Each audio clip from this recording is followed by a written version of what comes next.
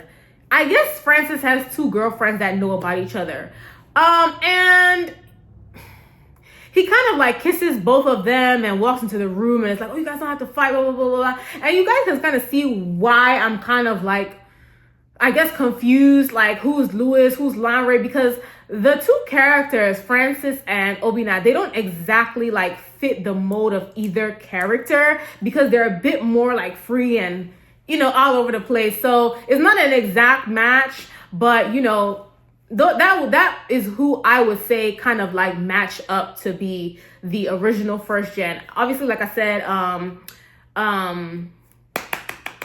Tokes is Tayo, and then Cash is Aminu to me. You guys kind of let me know who you can plug and play into the old characters. Then we close this scene with Obina. From what we can tell, Obina too likes women. He's very distracted. He likes women too much. So he just secured his big contract that he was trying to get. They gave him, I think it was 200,000 or something, 200 mil, something like that. You know, so this is a really big deal. And instead of him to focus, he's coding whatever. A girl comes in. While that girl comes in, we see his computer, and his computer is basically being hacked. Now, I didn't watch episode 4 because, as I said, I kind of want to split this up so I can, you know, do the due diligence of giving it a proper review. So yeah, I'm gonna split that up. So I did read what episode 4 was about, and it is about, you know, Obina being hacked. So that is episode 1, 2 through 3 of the Men's Club Next Gen. We have finally made it here. As stated in the beginning, you know, I'm in my new space, my content space. If you watched my last video, I moved, and I am so happy and grateful that I've come this far. I have a whole room dedicated to my content. If you know me, I started from the bottom. I was using one small corner in my living room. Then I spent $400 on building this flower wall. If you know, flower wall panels are expensive. They're like $20 per panel. So if you watch my old videos, you will see in my flower wall. And then when I moved, I was like, I don't really need this anymore. Like, now I have a whole room dedicated to my videos and everything that I'm gonna do. So yeah, I'm really excited for that. I also, you know, have this new makeup vanity. So now I have time and space to do makeup videos. I have so much makeup now, it's ridiculous. I don't know when I accumulated this much makeup. But yeah, I'm really excited for everything that the Men's Club has to bring. I'm really excited for this new season of my life and what's going on with me. And I'm really excited for this new space. Hopefully within the next month, this whole place will be fully furnished with whatever I want to do with my content. So yeah, just, you know, stay tuned. Big things are on the way for this channel and for this page, and I'm really excited. So yeah, guys, that's all I have to say.